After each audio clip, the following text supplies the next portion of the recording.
जीवन रेखा कई बार प्रारंभ होती है तो यहाँ पर आप देखेंगे कि तारे के जैसा है, पूंछ के जैसे जीवन रेखा है। अगर ऐसा है तो व्यक्ति का जीवन अस्थिर रहेगा। देखो, स्थिर का मतलब स्टेबल, अस्थिर का मतलब अनस्टेबल।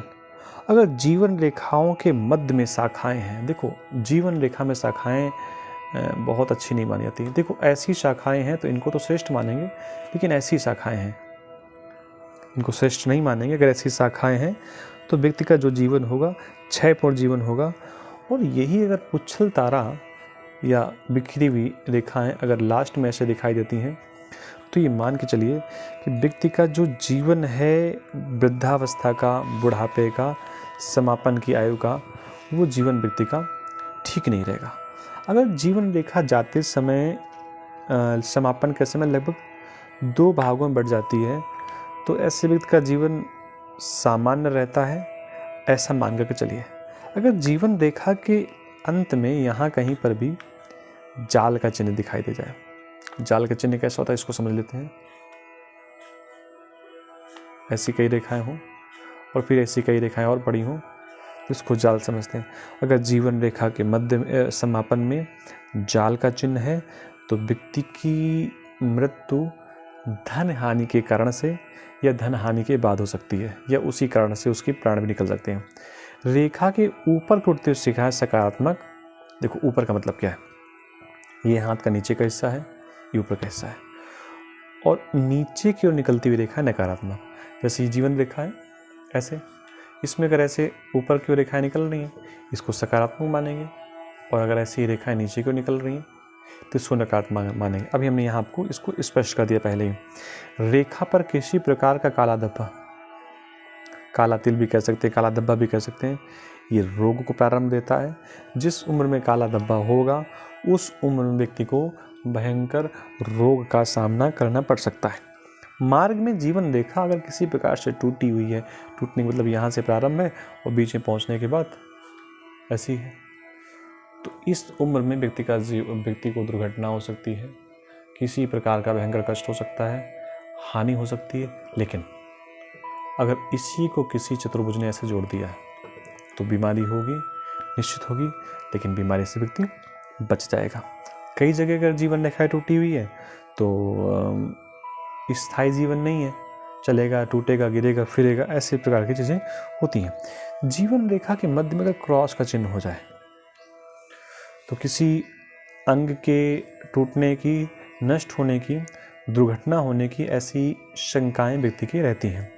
जीवन रेखा के अंत में क्रॉस का चिन्ह हो, अब देखो ये तो हमने यहाँ बता दिया, तो ये क्रॉस का चिन्ह मध्य में हो, प्रारंभ में हो या लास्ट में हो। अगर कहीं पर भी क्रॉस का चिन्ह है तो अब देखो लास्ट में है तो आप ये कह सकते हैं कि इसका बुढ़ापा ठीक नहीं रहेगा, प्रारंभ में कह सकते हैं बचपन ठीक नहीं रहेगा।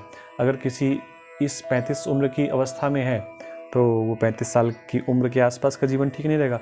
जहाँ पर भी वो क्रॉस का चिन्ह बन रहा होगा वो वहाँ पर उस जीवन को असफल करने का, उस पे स्थितियाँ गड़बड़ करने का वो पूरा प्रयास करेगा। एक चीज़ और भी है, वहीं पर उसको मानसिक बीमारी भी मिलेगी, मन से व्यक्ति परेशान हो जाएगा। रेखा के प्रारंभ में हमने अभी आप तक आज तक बताया नहीं, लेकिन फिर बताते हैं आपको। इसको द्वीप बोलते हैं। देखो कौन सी बात कब दिमाग में आ जाए, अगर ये द्वीप कहीं बनता है तो जिस उम्र में द्वीप बनेगा उस उम्र में व्यक्ति को समस्याएं हो सकती हैं। लेकिन जीवन रेखा में अगर द्वीप बनता है तो व्यक्ति को तंत्र विद्या में रुचि होती है, यह वो तंत्र विद्या का जानकार होता है। रेखा के मध्य में द्वीप बनता है तो जिस उम्र में द्वीप बनेगा ये वाला मालूम पड़े। अब द्वीप बनता कैसे, रेखा चली आ रही है, देखो हमने इतना बता दिया, होगा छोटा सा ही, लेकिन आपको इसको देखना पड़ेगा, ऐसे बनता है द्वीप, तो इसको देखना पड़ेगा। और जिस उम्र में द्वीप होगा उसी उम्र में उसको शारीरिक कमजोरी मिलेगी। जीवन रेखा देखो जब एक बार प्रारंभ हो जाए तो फिर चलती ही रहे। अब ये प्रारंभ होने के बाद ये खिलने लगे, ऐसे पानी के बहाव से बहने लगे, इसको भी जीवन रेखा ठीक नहीं बोलते, इसको भी अच्छा नहीं बोलते। लहरदार जो जीवन रेखा होती है वो ठीक नहीं होती, व्यक्ति को रोग देता है, बीमारी देता है। जीवन रेखा से हाथ के पार जाती हुई रेखाएं चिंताएं और कष्ट देती हैं। अब ये क्या मतलब इन सब बातों का, देखो हमने पहले बताया एक साफ सीधी रेखा अच्छा गुण देती है, इसी को काटने वाली रेखाएं अवगुणों को उत्पन्न करती हैं। तो कहीं पर भी अगर ये स्थिति उत्पन्न होती है तो उस उम्र में चिंताएं होंगी, कष्ट होगा, जीवन को किसी न किसी प्रकार की हानि होगी। तो अभी के संस्करण में इतना ही। थोड़ा सा और जानकारी के साथ हम आपके साथ उपस्थित होंगे। तब तक आप इस चैनल पर बने रहें। अच्छा, कई बार पूछते हैं उपाय क्या करें। तो उपाय एक आसान उपाय है, भगवान शिव की आराधना की जाए, शिव का पूजन किया जाए, शिव को नमस्कार किया जाए, तो निश्चित ही आपको लाभ मिलेगा।